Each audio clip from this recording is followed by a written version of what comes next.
What's up, guys? We're back with another video today. This time it is a comparison of the Nike Mercurial line. We've got the Superfly, the Vapor, and the Victory. We are currently sold out of the Veloce, but I will talk about some of the comparisons between that one coming in right between the Victory and the Vapor, being that middle ground there. Getting into it, we'll start out with the Superfly. Obviously, this is going to be a tough one to compare because it is so different than the other two boots. It does have the dynamic Vicali, giving you a completely different physical silhouette. Never mind the upper, which is that fly knit with the Nike skin over it. It does compare a bit similarly as far as running a little bit narrow as all the boots in the Mercurial line. It has the same traction pattern for the studs. However, you will get the carbon fiber on the Superfly. I'll talk about that in a minute. The other similar thing these boots have in common is both of these boots are treated with the all conditions control technology on the upper, which is one of the differences as you go down the line, one of the things that does disappear.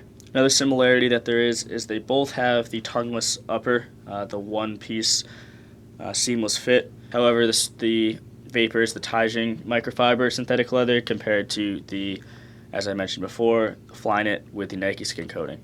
I have already made 2 videos on the Superfly going into more detail, but being one of the differences, I'll talk about it again. Talking about the outsole, obviously you can see that the Superfly is that carbon fiber compared to the Vapor, which is just the injection molded plastic. So that is one difference you'll get. The carbon fiber, if any of you have worn previous Superflies, will know that it started out with the first versions being really, really stiff, really hard to break in. But Nike has, I think, revised that clearly because these are much better, much softer, but still giving you that good amount of support. They've definitely done it right on this version of the Superfly, so that's one thing to consider. Both boots do give you the translucent bladed studs around with the same similar accents going through them, so not much variation there. On the Superfly, you do get the Brio cables, previously known as Flywire. Because it is that Flyknit upper, you will need a little bit more support, so Nike's taking care of that, allowing the eyelets to really tie the boot down with that Brio cable technology. Whereas with the Vapor, you don't really need that technology because it is that different material. It's going to be tough to see, but if you take a look at the inside, you can see that there are a few extra strips of material making up the inner liner where the eyelets go, which, if you can see, you can almost see the little bit of detail coming through with the outside, which kind of act, I think, like Brio cables, where as you tighten it, it does pull the boot, the whole upper tighter, obviously. So you will still get a good fit with the seamless upper on the Vapor. One other thing between these two that I'd like to mention, just my personal opinion, is I like to size down half a size with the Superfly. These are my personal boot. You can see they're a little beat up. These are 8.5, so normally if I were to wear a Vapor, I'd wear a 9. I felt that these run a little bit longer, not by much, but enough where once the Flyknit Nike skin kind of stretches out a little bit and you really break the boots in, that half size down fits perfectly. Out of the box, they're going to feel a little bit tight, but they do break in very, very, very well and turn into one of the most comfortable boots I've ever worn by far. Working our way down the line, as I mentioned, we don't have the Veloce in hand today, but I will talk about it a little bit. With the Vapor, you get the seamless upper, as I mentioned, where on the Veloce you get the traditional lacing system with the tongue. The upper also doesn't feature the ACC technology. Just a small step down, a few things Nike are doing to cut back the price a little bit for you. The stud pattern on the Veloce compared to the Vapor is exactly the same. The only difference that you'll get is that the studs, rather than being translucent, as you can see on the Vapor, they're one solid color. So just one more difference between those. Even though it doesn't have the ACC technology, the Veloce and the Vapor both have that same dimpled upper technology. If you can see that, get that in focus for you. There you go. Both have that same dimpled technology. So not too much of a difference between those. Personally, I would take the Veloce over the Vapor, mostly because of the way the seamless tongue design fits. I felt that when I tried these on and wore these a little bit, that the tongue just didn't quite fit right. I felt like it was getting bunched up when I tied the boots as tight as I wanted them to be. I didn't feel that it fit as well as the traditional tongue design did of the Veloce. However, I do think that the Superfly with the stretchy Flyknit for the tongue was able to accomplish that seamless goal better because this material, it stretches a little bit, but it doesn't shrink enough and stretch as much as a Flyknit does when you slip your foot into it.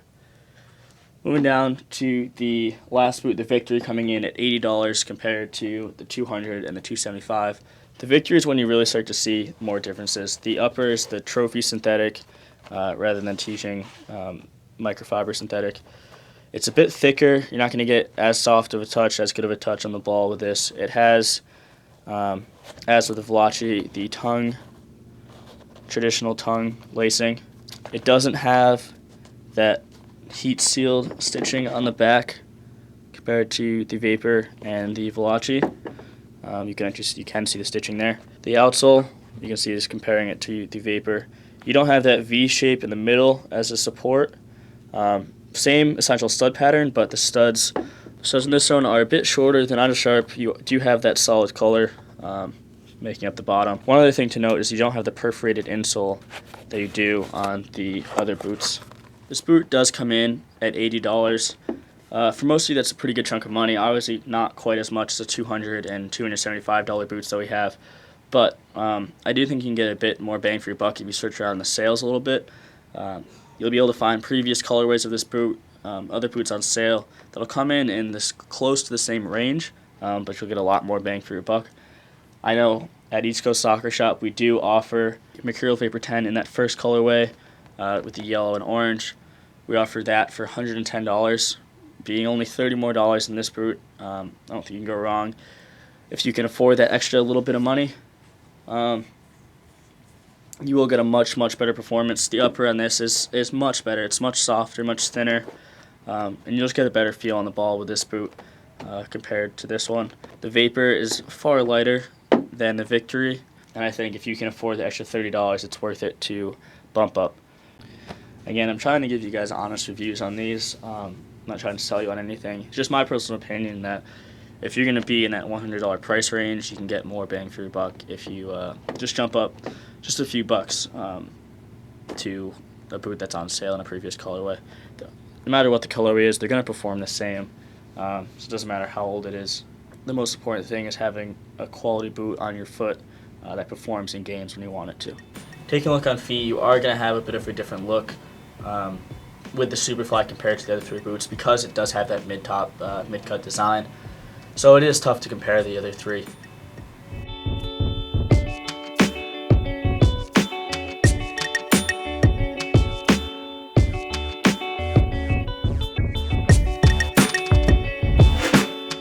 Vapor and the Victory on feet look pretty much the same. They feel about the same just walking around, but once you really start to perform in them, that's when you'll notice the difference.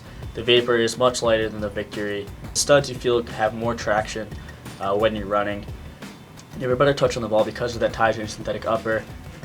And if it fits you well, that seamless upper design on the Vapor does provide a very good, secure fit on your foot. Personally for me, it seems to bunch up just a little bit too much, and that's why I wasn't a huge fan of it. But personally, just because of the upper material, I would take the Vapor over the Victory.